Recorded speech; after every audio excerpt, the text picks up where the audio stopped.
Bismillahirrahmanirrahim, dear students, Assalamu alaikum. In the last class of ours, we were talking about the research proposals, and I have already given you a brief overview about what are the research proposals. We started off with the definition, and in the definition, we said that you have to consider a research proposal as an offer. It is kind of an offer that is proposing something to be accepted. So that is what we call the proposal, and it is in the something domain. Something is supposed to be said as the research plan, and in terms of acceptance, we say that once the proposal is accepted, then you have chance to get your degree or funding or any job positions. ठीक है. अच्छा, इसको आपने consider ऐसे करना है कि ये काइंड ऑफ एक किस्म की अपॉर्चुनिटी है, रिसर्च प्रपोजल, जिसके थ्रू आप अपनी कोई चीज अचीव कर सकते हो. अच्छा, इसी तरह से हम रिसर्च प्रपोजल लिखते क्यों हैं, उसका पर्पस क्या है, ताकि हमारे पास जो बेहतर आइडियाज हैं रिलेटेड टू समथिंग, उसको हम पोर्ट्रे कर सकें.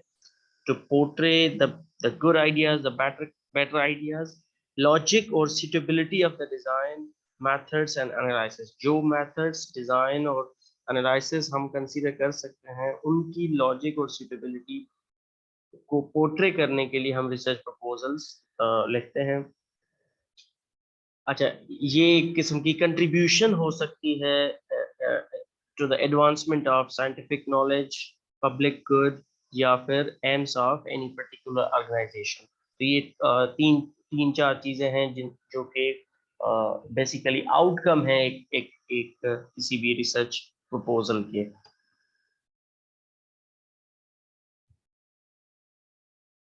अच्छा, ये इसके साथ साथ दूसरी चंद चीजें इसमें ये आ सकती हैं कि किसी इंडिविजुअल की कॉम्पिटेंसी कितनी है, उसको भी रिसर्च प्रपोजल प्रेजेंट करता है. और किसी ऑर्गेनाइजेशन के अंदर कितनी रिसर्च फैसिलिटीज अवेलेबल हैं, या वो ऑर्गेनाइजेशन चाहे आपको ग्रांट कर रही हो, या जहां जहां आप वो रिसर्च प्रपोजल का जो जो ग्रांट है वो हासिल करना चाह रहे हो. अच्छा, इसमें आपको ये भी जस्टिफाई करना पड़ता है कि आपकी जो अमाउंट ऑफ फंडिंग जो आप रिक्वेस्ट कर रहे हो, वो जस्टिफाइड होनी चाहिए, कि जो जो चीज़ें आप प्रेजेंट करना चाह रहे हो वो उस लेवल की होनी चाहिए. सो ये चंद चीज़ें हैं जो कि रिसर्च प्रपोजल जो है प्रेजेंट करता है. अच्छा, इसकी जो अनॉटमी है, रिसर्च प्रपोजल की अनॉटमी का मतलब ये है कि इसके अंदर क्या कुछ चीज़ें हो सकती हैं. अब इसमें टाइटल होता है, एब्स्ट्रैक्ट होता है, इसका बजट होता है, इसके अंदर इन्वेस्टिगेटर्स होते हैं, रिसोर्सेज होते हैं, और सबसे इम्पोर्टेंट इसके अंदर होता है रिसर्च प्लान और बिब्लियोग्राफी. अब रिसर्च प्लान के अंदर अगर हम वापस जाएंगे तो इसके अंदर आपको स्पेसिफिक एम्स मिलते हैं, आपको लिटरेचर रिव्यू होता है, प्रीलिमिनरी स्टडीज बेसिकली, और रिसर्च डिज़ाइन और मेथड्स जो हैं, ये चंद चीज़ें रिसर्च प्लान के अंदर होती हैं. ठीक है जी. अच्छा, हम इसको फिर स्टार्ट करेंगे कि टाइटल कैसे होना चाहिए, क्या होना चाहिए, फिर एब्स्ट्रैक्ट की बात करेंगे, और फिर रिसर्च प्लान की बात करेंगे हम हमारे आज के इस सेशन के अंदर. तो सबसे पहले हम टाइटल की बात करते हैं. ये मैं आपको पहले भी बता चुका हूँ टेक्निकल रिपोर्ट राइटिंग के कोर्स में, कि टाइटल हमेशा फर्स्ट इम्प्रेशन होता है. ठीक है जी. और टाइटल का पर्पस होता है कि इंफॉर्मेशन कन्वे की जाए इस तरह से कि आपकी ऑडियंस उस तरफ अट्रैक्ट हो. The people should be attracted towards your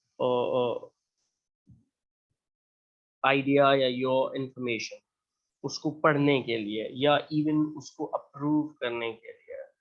तो ये क्या कुछ इसके अंदर होना चाहिए, इसके अंदर आपके रिसर्च गोल्स होने चाहिए, इम्पोर्टेंस क्या है आपके वर्क की, वो इसके अंदर उसकी झलक होनी चाहिए, और इसके अंदर कुछ कीवर्ड्स और टर्म्स होने चाहिए. ठीक है जी. तो ये चंद चीज़ें हैं जो कि टाइटल में होना बहुत ज़रूरी है. अच्छा, इसका मतलब ये हरगिज़ भी नहीं है कि इसके अंदर बहुत सारी चीज़ें आप हम ऐड कर देते हैं. इसको टू द पॉइंट, स्पेसिफिक और प्रिसाइज रखा जाता है बहुत ज़्यादा, और इसकी किस तरह से टाइटल बनाया जाए ये हम बेसिकली पहले बात कर चुके हैं अपनी फिजिकल क्लासेस के अंदर, जहाँ पे मैं आपको टाइटल राइटिंग और उसकी चीज़ें बता चुका हूँ कि किस तरह से टाइटल लिखा जाता है।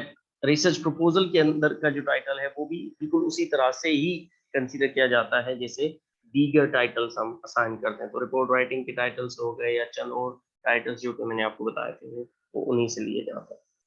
अच्छा, अब इसमें एब्स्ट्रैक्ट या समरी की जब बात की जाती है तो उसका पर्पस क्या है? सबसे पहले इसका पर्पस होता है to provide accurate description of project when separated from the proposal. मतलब आपको एब्स्ट्रैक्ट या समरी लिखते वक्त ये कंसीडर करना होता है कि ये अगर मेरे इस रिसर्च प्रपोजल या मेरे रिसर्च रिपोर्ट या रिसर्च पेपर के अंदर ना हो, अकेला सोलो एब्स्ट्रैक्ट मैं किसी को भेजूं, तो उस प्रपोजल से रिफ्लेक्ट क्या होना चाहिए? एक्यूरेट डिस्क्रिप्शन आपके प्रोजेक्ट की या आपके काम की एक्यूरेट डिस्क्रिप्शन जो है रिफ्लेक्ट होनी चाहिए। ठीक है, तो ये एक इसका जो है पर्पस होता है जब हम बात करते हैं एब्स्ट्रैक्ट की। अच्छा, इसमें ज्यादातर जो गवर्नमेंट एजेंसीज होती हैं वो एब्स्ट्रैक्ट्स जो हैं फंडेड प्रोजेक्ट्स ये उसको पब्लिक कर देता है। अब उसको पब्लिक करने से मुराद ये है कि जब उसको आप पढ़ते हो, उसको आप देखते हो, तो आपको ऑलमोस्ट इंटायर प्रोजेक्ट जो फंड हुआ है उसका आइडिया हो जाता है कि इसके अंदर क्या कुछ हुआ है, एक समराइज वे में। ठीक है जी।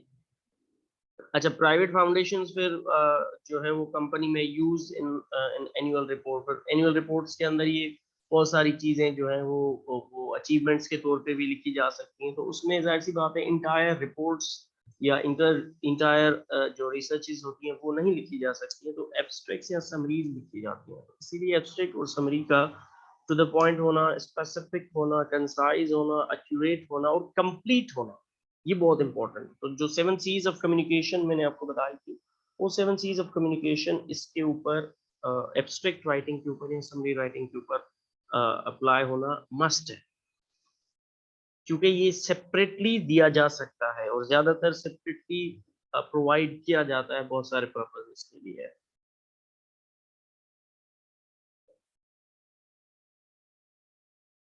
अच्छा, एब्स्ट्रैक्ट थीसिस प्रपोजल जो होता है उसके अंदर क्या होना चाहिए? I mean what should be the parts of the the thesis proposal? तो इसके अंदर डिस्क्रिप्शन होना चाहिए, big description of the background and the significance, explaining why the work is important। तो आपको डिस्क्राइब करना पड़ेगा बैकग्राउंड को, किसी भी जो काम आप कर रहे हो उसके बैकग्राउंड को डिस्क्राइब करना पड़ेगा, उसकी सिग्निफिकेंस को एक्सप्लेन करना पड़ेगा, और ये भी बताना पड़ेगा कि वो सिग्निफिकेंट है क्यों, रीजन ऑफ द इम्पोर्टेंट, उसके इम्पोर्टेंट होने का रीजन और उसकी अपनी अहमियत। ये चंद बातें हैं जो कि आपको पहली फुर्सत में किसी भी एब्स्ट्रैक्ट के अंदर, थीसिस प्रपोजल के एब्स्ट्रैक्ट के अंदर पहली चीज ये होनी चाहिए। नंबर 2 इसके अंदर होना चाहिए the specific AIIMS of the proposal, कि इस स्पेसिफिकली वो क्या चीज को टारगेट करने जा रहा है। इसको हम ऑब्जेक्टिव्स भी कह सकते हैं in in in scientific writing. Specific aims को आप ऑब्जेक्टिव्स भी कह सकते हो कि चंद ऑब्जेक्टिव्स जो कि उस रिसर्च प्रपोजल की इम्प्लीमेंटेशन से आपको अचीव होंगे। नंबर 3 इसके अंदर होता है summary of methods to be used to accomplish the specific. अब ये जो ऑब्जेक्टिव्स हमने सेट किए उनको अचीव करने के लिए क्या मेथड्स यूज किए जा सकते हैं ताकि वो अचीव हो सके। ठीक है जी। अच्छा, इसके अंदर जो हेडिंग्स होती हैं वो बैकग्राउंड, स्पेसिफिक एम्स और मेथड्स के तौर पे आप यूज कर सकते हो, मगर ये हेडिंग्स इसके अंदर दी नहीं जाती हैं, क्योंकि एब्स्ट्रैक्ट को हम वन पैराग्राफ के तौर पे लिखते हैं। तो बैकएंड पे अल्टीमेटली इसके अंदर बैकग्राउंड, स्पेसिफिक एम्स और मेथड्स बताए जाते हैं, बट हम हेडिंग लगा के ये नहीं लिखेंगे। उसका अगर एक सर्टेन पैराग्राफ है तो उस सर्टेन पैराग्राफ में चंद लाइंस जो है बैकग्राउंड की होंगी, चंद लाइंस एम्स की होंगी और चंद लाइंस आपकी मेथड्स की होंगी। That will make the thesis proposal abstract. बाकी इसमें वन बाय वन करके हेडिंग्स अलग अलग से हम नहीं कहते हैं। अच्छा, अब इसके अंदर क्या कितना कुछ क्या क्या होना चाहिए, इसकी लेंथ कितनी होनी चाहिए, क्योंकि जब आप बात करते हो एब्स्ट्रैक्ट या समरी राइटिंग की तो उसकी लेंथ बहुत मैटर करती है। अच्छा, फॉर सपोज हम बैकग्राउंड को अगर इंक्लूड करना चाहें, क्योंकि मैंने आपको बताया कि 3 चीजें हैं जो कि लमसम हम रिसर्च प्रपोजल के एब्स्ट्रैक्ट में ऐड करते हैं। उसमें पहली चीज आपको मैंने बैकग्राउंड बताया, फिर स्पेसिफिक एम्स बताया और मेथड्स बताया। अब हर एक हेडिंग जो ये हमने बोली है, इसकी लेंथ कितनी होनी चाहिए इन टर्म्स ऑफ सेंटेंसेस। तो कम से कम 2 से 4 सेंटेंसेस बैकग्राउंड में लिखे जाते हैं, लिखे जा सकते हैं। इसी तरह से 2 से 4 सेंटेंसेस स्पेसिफिक एम्स के लिखे जा सकते हैं और अराउंड 5 सेंटेंसेस आप प्रपोज्ड मेथड्स के लिख सकते हैं। तो इसमें अगर हम इसकी लेंथ देखें तो 4 और 4 और 5 मैक्सिमम लेंथ इसकी अराउंड 13 टू 15 सेंटेंसेस में इसको खत्म किया जा सकता है।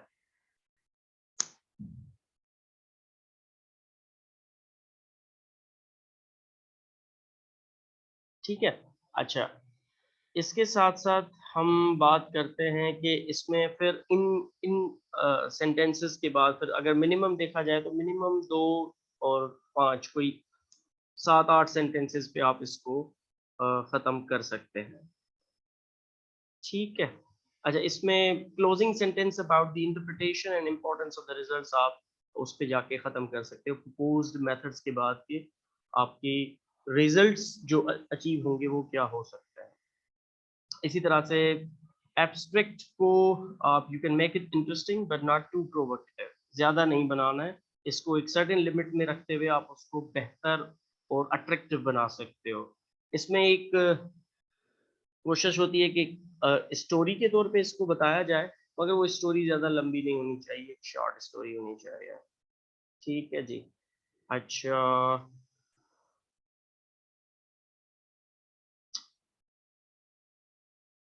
इसके बाद आपको चंद इसमें इंस्ट्रक्शंस हैं जो कि फॉलो करनी पड़ेंगी, जैसे कि right after the bulk of proposal is written. For suppose हम हमेशा कहते हैं कि जो एब्स्ट्रैक्ट है वो हमेशा आखिर में लिखा जाए, मगर अगर बिल्कुल एंड में भी नहीं लिख रहे हैं आप तो कम से कम इतना कर लें कि जो maximum most part of the research proposal जब लिख लिख लिया जाए तब उसको हम बैठ के वो एब्स्ट्रैक्ट राइटिंग करें तो ज़्यादा बेहतर है।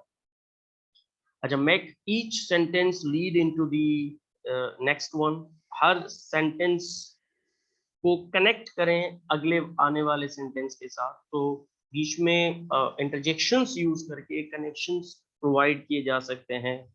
ठीक है जी। राइट फॉर पब्लिक कंजप्शन उसको ऐसे लिखें कि जो कि अंडरस्टैंडेबल हो।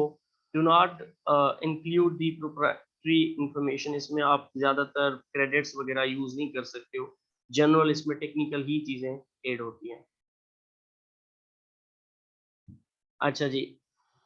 फिर जब हम बात करते हैं रिसर्च प्लान की, क्योंकि मैंने आपको बताया कि एब्स्ट्रैक्ट है, उसके बाद फिर हम रिसर्च प्लान की बात करते हैं। चंद और चीज़ें भी थी इसकी एनाटॉमी के अंदर, जिसमें बजट है और इन्वेस्टिगेटर्स और रिसोर्सेज हैं, बट ये जनरल चीज़ें हैं तो हम ज़्यादातर इनको टच नहीं करते हैं। रिसर्च प्लान पे डायरेक्टली हम आ जाते हैं क्योंकि वो ज़्यादा इम्पोर्टेंस का हम है। तो रिसर्च प्लान के अंदर पर्पस बताया जाता है कि क्या पर्पस होना चाहिए। पर्पस अगेन होना चाहिए to portray what do you intend to do. आप क्या करना चाहते हो, ये इस चीज को पोर्ट्रे करना है कि आपने बताना है कि आप क्या करना चाह रहे हो, जिसमें आपके हाइपोथेसिस होते हैं, जो मफरूजे होते हैं कि मैंने ये करना है, ये करना है और इस तरह से करना है और इन इन चीज़ों को टारगेट करना है। उन मफरूजों के बुनियाद पे आप बेसिकली ऑब्जेक्टिव्स अपने डिज़ाइन करते हो। तो अपने इंटेंशंस बताना कि इसके अंदर पर्टिकुलरली क्या कुछ किया जा सकता है या क्या कुछ करना चाह रहे हैं हम, तो उसका अपने हाइपोथेसिस और स्पेसिफिक एम्स बनाने। दूसरा ये है कि why is it important, I mean जब हम बात करते हैं कि क्यों लिखा जा रहा है, उसकी मोटिवेशन क्या है, तो ये जो व्हाई इज इट इम्पोर्टेंट का मतलब ये है कि इसके पीछे मोटिवेशन क्या है। अब इस मोटिवेशन के अंदर आप इसकी सिग्निफिकेंस, इम्पोर्टेंस और बैकग्राउंड नॉलेज बताते हो, जिसकी बुनियाद पे आप एक मोटिवेशन बेसिकली इसमें डेवलप करते हो।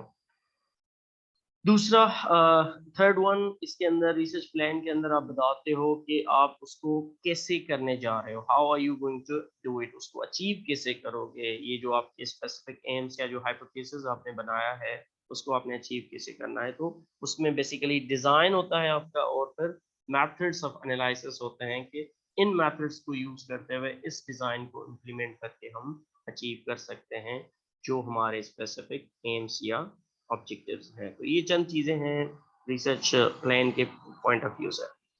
अच्छा, अब इसमें हम थोड़ा सा फर्दर इन डेप्थ जाएंगे। ये जो चीज़ें मैंने यहाँ पे मेंशन की हैं रिसर्च प्लान के अंदर, सबसे पहले हम स्पेसिफिक एम्स की बात करते हैं कि ये स्पेसिफिक एम्स क्या हो सकते हैं। अच्छा, इन ईच स्पेसिफिक एम, क्योंकि मैंने आपको कहा कि ये ज़्यादातर ऑब्जेक्टिव्स होते हैं, और ऑब्जेक्टिव्स किसी भी रिसर्च एक्टिविटी के अंदर मल्टीपल होते हैं, 2 3 4 5 हो सकते हैं। एक सर्टेन नंबर होता है, 2 से 3 कम से कम, 4 से 5 मैक्सिमम, इस तरह से हम रखा जाता है। अगर जितना इन स्पेशलाइज्ड फील्ड में आप जाते हो तो ऑब्जेक्टिव्स फिर उसमें कम होते हैं, क्योंकि जाहिर सी बात है उसको आप ब्रेक करके और फिर वो चीज़ रखते हो, और वो बड़े बड़े टू द पॉइंट होता है। अच्छा, इन हर स्पेसिफिक एम के अंदर हमने ये बताना होता है कि address in practical terms approach to test hypothesis. आपको एक प्रैक्टिकली बताना पड़ता है कि आप अपने हाइपोथेसिस को टेस्ट कैसे करोगे, अचीव कैसे करोगे उसको, जिसमें हम कहते हैं कि डिस्क्राइब, बेसिकली डिस्क्राइब करना होता है कि what you will do to test the hypothesis. Hypothesis को टेस्ट करने के लिए क्या इकदाम किए जाएंगे, ये चीज आप इसमें सबसे पहले मेंशन करते हो। अच्छा, इसके अंदर आपने स्पेसिमेंस, वेरिएबल्स, मेथड्स और समटाइम्स इवन स्टैटिस्टिकल एनालिसिस भी एड एड एड आप करते हैं कि ये चंद वो चीज़ें हैं जिनको हम यूज़ करते हुए अपने हाइपोथेसिस को टेस्ट करेंगे। तो इस चीज़ का पूरा एक प्लान और एक्सप्लेनेशन और डिस्क्रिप्शन होना बहुत ज़रूरी है in the name of specific AIIMS. अच्छा, इसको फिर लिखा ऐसे जाता है कि एक, अगर ज़्यादातर वन पेज पे होता है ये, और इसमें ज़्यादातर प्रेजेंट टेंस फॉर हाइपोथेसिस और future tense for specific aims बनाया जाता है, क्योंकि हाइपोथेसिस वो होता है कि जो आप कह रहे होते हो कि ये मैं कर रहा हूँ, ठीक है जी। अब उस हाइपोथेसिस को जो आप टेस्ट करोगे और जो इम्प्लीमेंटेशन करोगे, वो ऑब्वियसली प्रपोजल के स्टेज पे नहीं किया जा सकता, वो इम्प्लीमेंटेशन के हर प्रपोजल एक्सेप्टेंस के बाद किया जाता है। तो इसीलिए जो स्पेसिफिक एम्स होते हैं तो उसको हम फ्यूचर टेंस के तौर पे लिखते हैं। इसको पहले लिखा जाता है, उसके बाद इसको आप अपने पीयर्स से या एडवाइजर्स से रिव्यू के लिए शेयर करते हो, जो कि मैं आपको पहले ही बता चुका हूँ कि राइटिंग स्टेजेस, जो राइटिंग प्रोसेस है हमारा, उसमें आपका राइटिंग स्टेज फर्स्ट आता है और उसके बाद रिव्यू और एडिट एडिट आता है। और रिव्यू के अंदर भी एक आपके पास, आपको पता है कि सेल्फ रिव्यू होता है और एक हमारे पास पीयर रिव्यू होता है, जो कि आपका competitor, I mean your fellows and your supervisors, your teachers या योर बॉसेस समटाइम्स, या योर एडवाइजर्स उसको रिव्यू करते हैं और उसके ऊपर आपको इंसाइट्स देते हैं अपने कि ये इसके अंदर क्या कुछ फर्दर इम्प्रूव किया जा सकता है। ठीक है जी। अच्छा, अच्छा, उसके बाद नंबर 2 था बैकग्राउंड। स्पेसिफिक एम्स के बाद बैकग्राउंड बताना बहुत इम्पोर्टेंट है।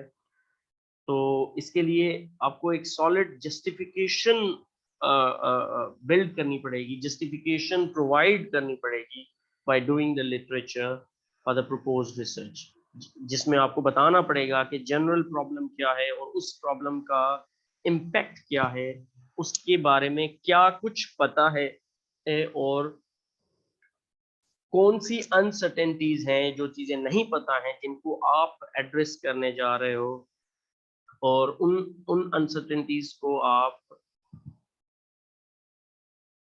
कैसे एड्रेस करोगे। तो ये चंद सवालात हैं जो जिनके जवाब अगर आप लिखेंगे तो आपका बैकग्राउंड जो है पता चल जाएगा। बैकग्राउंड आप इन 4-5 सवालों के जवाब अगर लिखोगे तो बैकग्राउंड लिखा जा सकता है, जिसमें हम कहते हैं कि जनरल प्रॉब्लम क्या है, इम्पैक्ट ऑफ उस प्रॉब्लम का इम्पैक्ट क्या है, नंबर 2, नंबर 3, फिर उसके बारे में लोगों ने क्या कुछ किया है ऑलरेडी, उसके अंदर कंट्रीब्यूशंस क्या है। ये बेसिकली लिटरेचर रिव्यू है ना।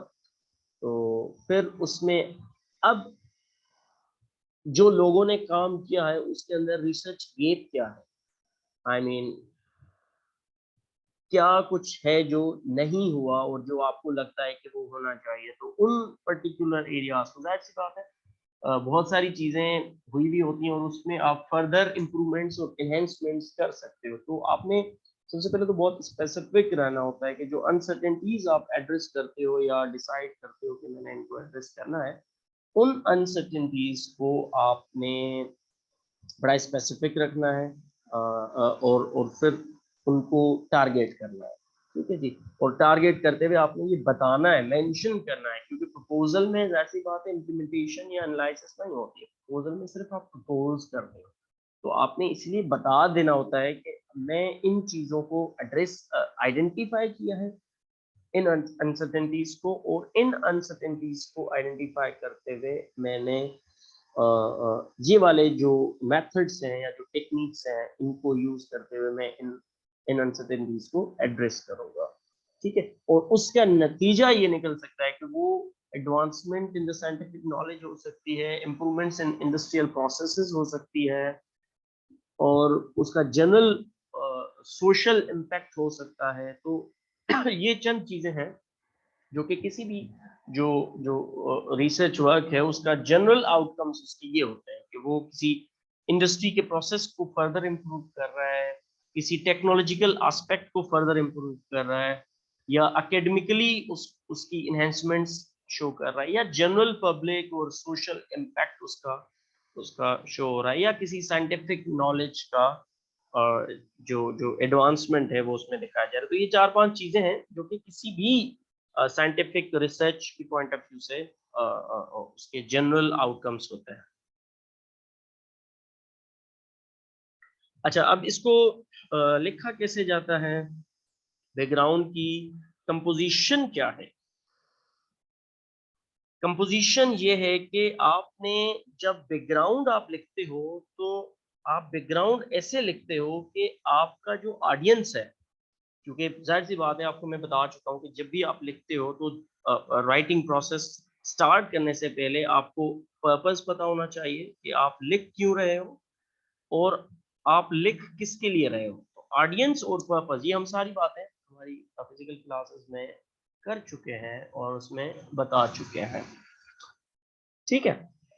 अच्छा, इसमें सबसे पहले आपको ये बताना पड़ेगा, मेंश ज़हन में रखना पड़ेगा कि आप जो लिख रहे हो वो किसी भी इन्फॉर्म्ड रीडर के लिए लिख रहे हो, किसी एक्सपर्ट के लिए नहीं लिख रहे हो। क्योंकि जब आप इन्फॉर्म्ड रीडर के लिए लिखते हो, इसका मतलब है आप कुछ एक्सप्लेन करने की कोशिश करोगे, आपकी एक्सप्लेनेशंस चाहिए होंगी, आपको एक्सप्लेनेशंस लिखनी पड़ेगी।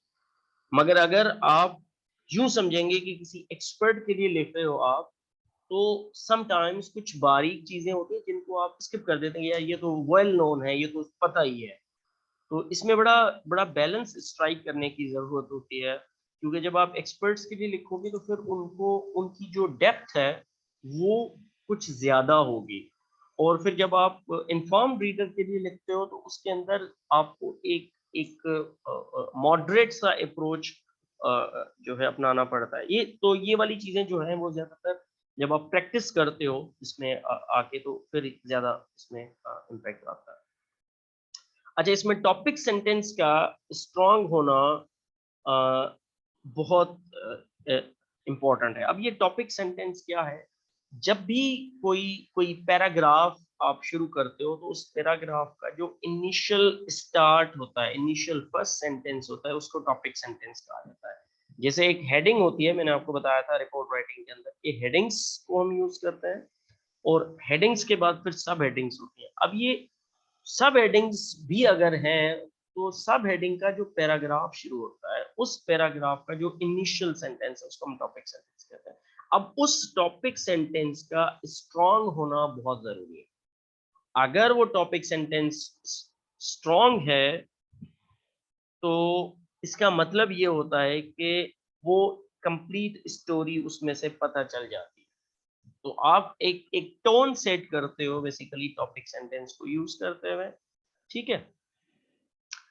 अच्छा, इसमें दूसरी पॉइंट ये है कि focus on ideas not the author's, क्योंकि जब आप बैकग्राउंड लिखते हो तो बैकग्राउंड बेसिकली आप बताते हो कि what is known, I mean literature में आप बताते हो कि लोगों ने क्या काम किए हुए।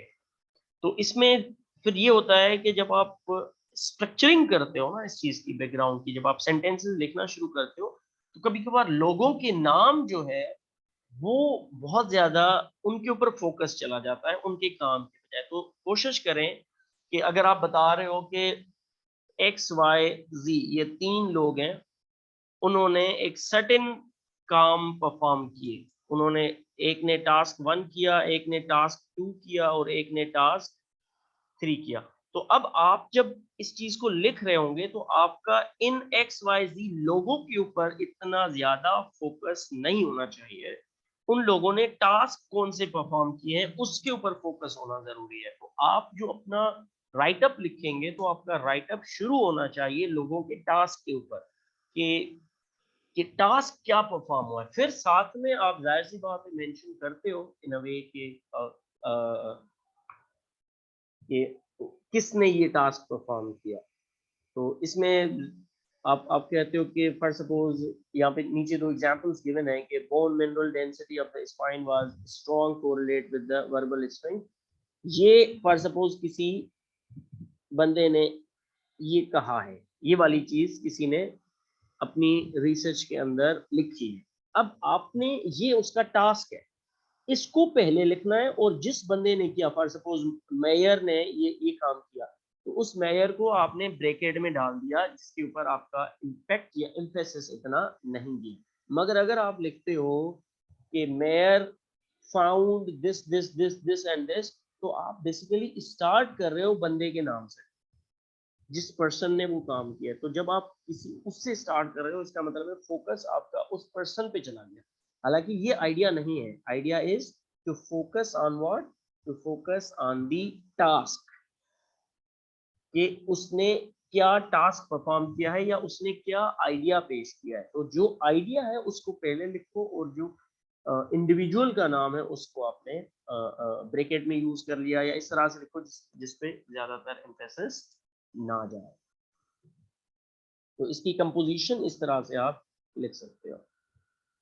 अच्छा, उसके बाद हम बैकग्राउंड के बाद हम आते हैं number 3, which is the design and methods. अब ये डिजाइन और मेथड्स का जो जो पोर्शन है या जो सेक्शन है, ये लॉन्गेस्ट सेक्शन होता है किसी भी रिसर्च प्रपोजल के अंदर, और ये मोस्ट इम्पोर्टेंट सेक्शन होता है।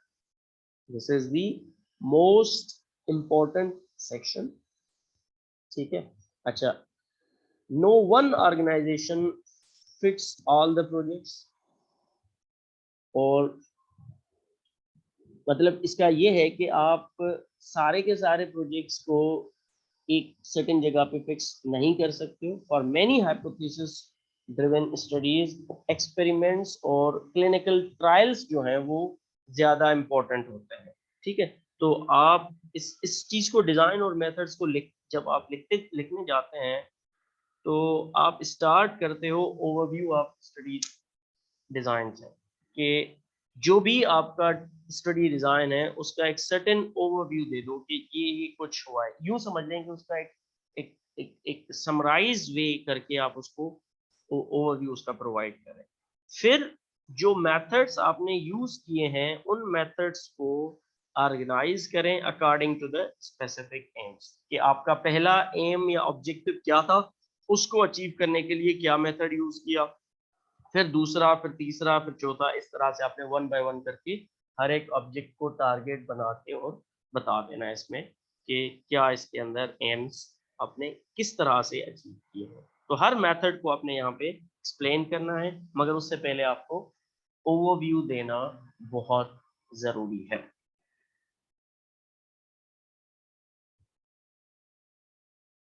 अच्छा जी, अब जैसे कि ओवरव्यू के बाद मैंने कहा कि आपने ऑर्गेनाइज करना है कि हर मेथड, हर स्पेसिफिक एम के लिए आपने क्या मेथड यूज किया और किस तरह से उसको अचीव किया।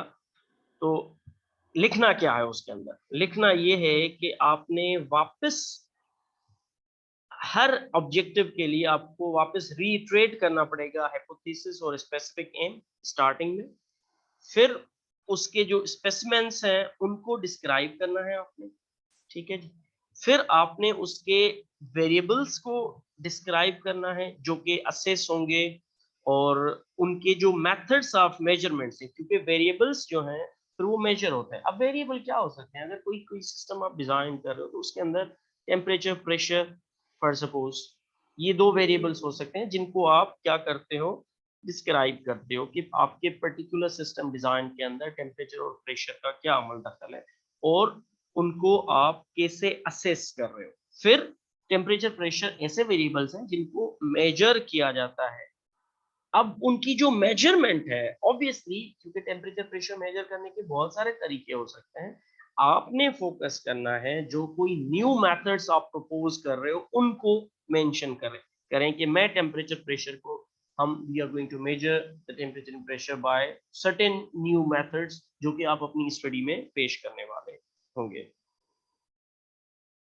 फिर इसके बाद आपने इसी के अंदर नंबर 4 पॉइंट पे आपने ऐड करना है कि आपके प्लान्स क्या हैं इन चीज को, इन्हीं मेजरमेंट्स और असेसमेंट्स को फर्दर एनालाइज करने के, और कैसे उनको फर्दर एनालाइज किया जाएगा और रिजल्ट्स को कैसे आप इंटरप्रेट करेंगे। तो इंटरप्रिटेशन ऑफ द रिजल्ट्स और एनालिसिस जो है वहां पे जाके आपने इसको एम करना है। अब फॉर सपोज आपके आपके रिसर्च प्रपोजल के अंदर 3 ऑब्जेक्टिव्स थे या 3 एम्स थे, तो आपने हर एम के लिए ये 4 चीजें मेंशन करनी पड़ेंगी कि उसका आपने हाइपोथेसिस देना है, उसका स्पेसिमेन को डिस्क्राइब करना है, आपने उनके वेरिएबल्स की असेसमेंट्स और मेजरमेंट्स का बताना है, और फिर आपने एनालिसिस और इंटरप्रिटेशन ऑफ द रिजल्ट्स का बताना है। तो ये जब आप वन बाय वन इन चीज़ों को देखेंगे तो आपका जो जो रिसर्च प्लान के अंदर डिज़ाइन और मेथड्स वाला पोर्शन है वो इस तरह से लिखा जाएगा और इख्तिताम पजीर होगा। अच्छा, इसके अंदर फिर डेटा एनालिसिस को भी डिस्क्राइब किया जा सकता है। तो describe the data analysis, describe measure independent and dependent variables, फिर स्टेट स्टैटिस्टिकल हाइपोथेसिस, और फिर कहा जाता है कि describe appropriate statistical test, give reference if uncommon, give brief description of the interpretation, provide enough information for competent colleagues to reproduce analysis। तो ये basically further in depth उसकी एनालिसिस है, क्योंकि ये ज्यादातर हमारे उस इंजीनियरिंग की कैटेगरी में इसको हम इतना ज्यादा कंसीडर नहीं करते हैं। अच्छा, ये आप जो है बोल सकते हैं कि आपने जस्टिफाई करना है number of library laboratory animal या ह्यूमन सब्जेक्ट्स जिनके ऊपर आप वो काम कर रहे हो। Present results of power analysis, illustrate that enough data will be collected to support proposed analysis. आपने ये अपने प्रपोजल के अंदर बताना होता है। इसमें ये चीज इंपॉर्टेंट है कि आपने इलस्ट्रेट करना है कि आप इतना इसके ऊपर काम करोगे कि जो आपका प्रपोज्ड एनालिसिस है उसके लिए डेटा इनफ हो उसकी एनालिसिस के लिए। ये बहुत इंपॉर्टेंट है, क्योंकि लिटरेचर जब आप करते हो, जब आप प्रपोजल के बाद लिटरेचर करते हो, तो वो लिटरेचर काफ़ी जितना ज़्यादा होगा उतना बेहतर उसको समझा जाता है, क्योंकि उसका जो डोमेन है और उसकी जो रिकमेंडेशंस हैं फिर वो लार्जर डोमेन के ऊपर बेस्ड हो जाती है। अच्छा, जब डिज़ाइन और मेथड्स खत्म हो जाएं तो describe potential difficulties and limitations. ये बहुत इंपॉर्टेंट है। प्रपोजल के अंदर आपने बता देना है कि ये काम जो आप सजेस्ट कर रहे हो या प्रपोज कर रहे हो उसके अंदर क्या पॉसिबल डिफिकल्टीज आपको फेस हो सकती हैं। in terms of resources, in terms of understanding and development, in terms of implementation, और उसके अंदर लिमिटेशंस क्या हो सकती हैं, क्योंकि ये जब आप इम्प्लीमेंटेशन फेज के अंदर आते हो, चीज़ें आपकी सारी हो चुकी होती हैं, मगर छोटी-छोटी लिमिटेशंस जो हैं वो कभी-कभार आड़े आ जाती हैं और पूरे इंटायर काम को वो खराब कर सकती हैं। फॉर एग्ज़ाम्पल आपने कोई कोई सर्टेन प्रोजेक्ट बनाया और उसका आपको एक सॉफ्टवेयर डोमेन डेवलप कराना हो, और उस सॉफ्टवेयर डोमेन को को इम्प्लीमेंट कराने के लिए आपको फिर क्या चाहिए, कंप्यूटर्स चाहिए, लैपटॉप चाहिए, तो फिर यहाँ पे बेसिकली इंटीग्रेशन जो होती है, डिफरेंट फील्ड्स जब एक साथ आके इंटीग्रेट होती हैं, तो उनका आपस में इंटीग्रेट होना बहुत इम्पोर्टेंट होता है। तो ज़्यादातर फिर प्रैक्टिकली लिमिटेशंस इन जगहों पे आती हैं कि डिफरेंट वेंडर्स से और डिफरेंट जगहों से डिफरेंट डोमेन की चीज़ें जब आप एक साथ जमा करते हो और उनको कनेक्शन दे के उनको परफॉर्म कराने की कोशिश करते हो, तो उनकी आपस में इंटीग्रेशन बहुत मुश्किल हो जाती है। बज़ाहिर थ्योरेटिकली और एनालिटिकली तो वो हमें नज़र आ रहा होता है कि हम इसको कर लेंगे, बट प्रैक्टिकली इसके अंदर लिमिटेशंस आ जाती हैं। तो आपने इसको इन्विजन करना है, ये आपको आपका फोरसाइट होगा कि पहले आप उस चीज़ को इन्विजन करके बता दें कि ये पोटेंशियल लिमिटेशंस इसके अंदर हो सकती हैं। फिर साथ में उसके आपने अल्टरनेटिव अप्रोचेस भी बतानी है, क्योंकि ये होता है कि जब आप by the end of your research submission होते हैं, ऐसी बात है प्रपोजल सबमिट होने के बाद 2 साल 3 साल 1.5 साल 6 महीने भी लग सकते हैं, मिनिमम 3-4 महीने 6 महीने लगते हैं, उसके बाद फिर 3 साल 4 साल भी लगते हैं। जब आप फॉर सपोज कोई पीएचडी थीसिस का रिसर्च प्रपोजल लिख रहे हैं, तो वो 3-4 साल काम होता है। फिर उन 3-4 सालों में आप जो मेथड्स और मैकेनिज्म्स सजेस्ट करते हो 2 years बिफोर या 3 years बिफोर, वो with the rapid change in advancements in the technology वो ऑब्सोलीट हो जाती है। आप आपने कोई पर्टिकुलर सॉफ्टवेयर बताया कि मैं पर्टिकुलर सॉफ्टवेयर के फला वर्जन पे बैठ के काम करूंगा, अब वो जो पर्टिकुलर सॉफ्टवेयर का वो वर्जन है वो आगे जाके ऑब्सोलीट हो गया, उसके अंदर लिमिटेशंस आ गई, और आपको उसकी लाइसेंसिंग करना और उसको उसको यूज करना आपके लिए अगर थोड़ा सा हो सकता है कि मुश्किल हो जाए। इसीलिए हमेशा इसके अंदर वो लिमिटेशंस को कंसीडर करते हुए उनको मेंशन किया जाता है, और फिर उनको अल्टरनेटिव अप्रोच भी बताई जाती है, मेंशन की जाती है, डॉक्यूमेंटेड होती है कि अगर कोई एक मसला आ जाए तो उसका मेरे पास रिटन में एक एविडेंस हो कि या ये मैंने मेंशन किया हुआ था कि अगर ये इशू आया तो फिर मैं इसकी जगह पे ये नहीं ये करूँगा। तो आपको इसमें बेसिकली चॉइसेस अपने लिए एक रखनी पड़ती है।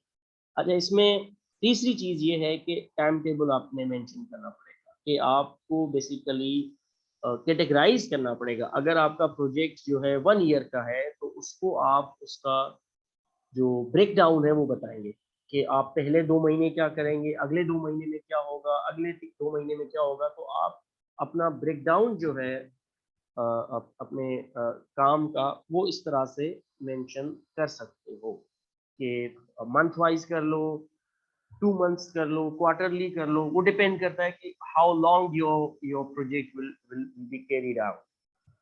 अगर 6 महीने का है तो आप उसको मंथली बेसिस पे कर दो, अगर फॉर सपोज़ 1 साल का है तो क्वार्टरली बेस पे भी हो सकता है, 2 महीने की बुनियाद पे भी हो सकता है। तो ये शेड्यूल ऐसे बताया जाता है कि फॉर सपोज़ पहले महीने में मैं इसके ऊपर रीडिंग करूँगा, लिटरेचर रीड करूँगा। दूसरे महीने में मैं इसको थोड़ा-सा अगर 6 महीने का प्रोजेक्ट है तो दूसरे महीने में फॉर सपोज़ मैं इसके जो मेथड्स हैं और जो इसकी एनालिसिस के टूल्स हैं, उनके ऊपर ट्रेनिंग करूँगा। फिर इसके ऊपर इसको इम्प्लीमेंटेशन की तरफ लेके जाऊँगा मैं मंथ नंबर 3 में। फिर न मंथ नंबर 4 के अंदर मैं इसके ऊपर एनालिसिस करूँगा, मंथ नंबर 5 में मैं इसको राइट अप करना शुरू करूँगा, और फिर मंथ नंबर 6 में इसको मैं सबमिट कर दूँगा। तो इस तरह से 6 मंथ्स का आप इसमें ब्रेकडाउन दे सकते हैं। मुझे याद दिलाइएगा, मैं आपको एक इसका सैंपल दे दूँगा कि ये टाइम टेबल किस तरह से बनता है इसका जो रिसर्च प्रपोज़ल के अंदर।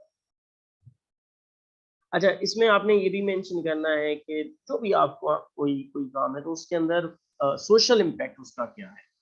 अगर जैसे मैं पहले मेंशन कर चुका हूँ कि अगर वो प्योरली साइंटिफिक कंट्रीब्यूशन है, तो फिर तो शायद डायरेक्टली कोई कोई सोशल इम्पैक्ट उसका ना हो, मगर फिर भी अगर समहाउ आप उसको कनेक्ट कर लें किसी सोशल इम्पैक्ट के साथ, तो that will be quite good. ठीक है? इसके साथ-साथ आपने इसको क्लियर क्लियर और रखना है, और इसका स्टाइल आपको क्या रखना है वो मैं यहाँ पे मेंशन कर देता हूँ। फॉर सपोज़ आपने इसको क्लीन रखना है, नीट रखना है, व्हाइट स्पेसेस होने चाहिए, 12 पॉइंट फ़ॉन्ट्स होने चाहिए। अच्छा, ये वाली ऐसी चीज़ें हैं जो कि ज़्यादातर जहाँ आप प्रपोज़ल सबमिट करते हो ना, वो आप उसको उसका आपको टेम्पलेट या फॉर्मेट प्रोवाइड कर देता है। तो ये इन चीज़ों को याद रखने की ज़रूरत नहीं है, बट ये है कि वो जो अगर टेम्पलेट दे रहे हैं या फॉर्मेट दे रहे हैं, तो उसको फिर एज़ इट इज़ फ़ॉलो करना पड़ता है, उसमें सारी इंस्ट्रक्शंस मेंशन होती हैं। अच्छा, आपने इसको प्रूफ रीड करना है और अवॉइड करना है कि इसके अंदर कोई टाइपो एरर्स नहीं होने चाहिए, कोई सेंटेंसेस इनकम्प्लीट नहीं होने चाहिए, कोई इनकरेक्ट साइटेशंस नहीं हुए होने चाहिए। मतलब ये है कि रेफरेंसिंग आपने 4 4 लाइनें कोई लिखी हैं, वो आपने मेंशन किया है कि ये मैंने रेफरेंस नंबर 5 से लिए हैं, और जब हम रेफरेंस नंबर 5 पे क्लिक करें और रेफरेंसेस में जाएँ, तो वो रेफरेंस नंबर 5 ना हो, वहाँ पे कोई और रेफरेंस हो। तो ये जब आप कंप्यूटर बेस्ड साइटेशंस करते हैं, तो उसमें कभी-कभार इस तरह के एरर्स आ सकते हैं, तो इसको प्रूफ रीड करना और इसको एक दफ़ा देखना बहुत ज़रूरी होता है। आपके जो हेडिंग्स हैं और जो आपके फ़ॉन्ट्स हैं, उस हेडिंग्स के और पैराग्राफ्स के, वो इनकंसिस्टेंट नहीं होने चाहिए। हेडिंग्स का स्टाइल, हेडिंग्स का फ़ॉन्ट जो है वो थ्रूआउट योर डॉक्यूमेंट को क्या होने चाहिए, सेम होने चाहिए। तो ये फ़ॉर्मेटिंग की चंद चीज़ें हैं जो कि आपके आपके पास होना बहुत ज़रूरी है। इसमें आपने कोशिश करनी है कि एब्रिविएशंस कम से कम यूज़ करें, एक्रोनिम्स और जार्गन्स को अवॉइड करें, और फिगर्स और डायग्राम्स ज़्यादातर यूज़ करें तो बहुत अच्छा होता है इसके अंदर। मगर इसमें ऐसे फिगर्स ना यूज़ करें जो कि समझ में ना आए। मतलब ये है कि आप फिगर्स और डायग्राम्स बेशक इसके अंदर ऐड करें, मगर वो क्लियर होने चाहिए। तो उसकी अंडरस्टैंडिंग जो है वो automatic by the look of it आ जानी चाहिए। तो ये चंद जनरल चीज़ें हैं जो कि आप इसमें कर सकते हो। अच्छा, सक्सेसफुल इसको समराइज़ करते हैं, ख़त्म करते हैं इसको, कि सक्सेसफुल प्रपोज़ल्स क्या होते हैं? एक आइडिया विद इम्पैक्ट होता है। एक ऐसा आइडिया जिसका कोई इम्पैक्ट हो, उसका हाइपोथेसिस फ़ोकस्ड होना चाहिए, उसके इस एम्स जो हैं वो रीज़नेबल होने चाहिए। मतलब ये है कि अगर रीज़नेबल एम्स नहीं है तो फिर वो अचीव नहीं होते हैं। आप प्रपोज़ करते हुए बड़ी-बड़ी बातें कर दो, और जब इम्प्लीमेंटेशन की बारी आए तो वो हो ना सके, तो ये बहुत ट्रिकी हो जाता है मामला। तो और ये स्पेसिफिक एम्स हाइपोथेसिस जो आपने डेवलप किया है उसके साथ डायरेक्टली उनका लिंक होना चाहिए। इन इसके अंदर इनोवेशन हो कुछ हद तक, या ज़्यादातर इनोवेटिव चीज़ें हों, तो बहुत ही अच्छी बात है। मेथड्स अगेन आपने एप्रोप्रिएट यूज़ करने हैं। आपने कोई ऐसे मेथड्स प्रपोज़ नहीं कर देने जो कि फिर करते हुए आप खुद उसमें जो है वो मुश्किलात फेस करें। अच्छा जी, इसमें बेसिकली ये होता है कि आपका जो पाथ अगर क्लियर है, तो that will lead to your strong conclusions, क्योंकि कंक्लूड जब आप करने जाते हो तो कंक्लूजन में आपको स्ट्रॉन्ग स्टेटमेंट्स देने पड़ते हैं कि हाँ, मैंने ये कर लिया, ये अचीव हो गया, ये अचीव हो गया, this this has been done and dusted. तो उसके लिए पाथ का, या जो जो आपका मेथोडोलॉजी उसकी होगी, उसका क्लियर होना बहुत ज़रूरी है। अगर उसके अंदर क्लियरिटी नहीं है इतनी, तो फिर आपकी कंक्लूजन्स लाना और निकालना बहुत इम्पोर्टेंट मुश्किल हो जाता है। ठीक है जी, तो ये रिसर्च प्रपोज़ल के हवाले से आज हमने बात की है।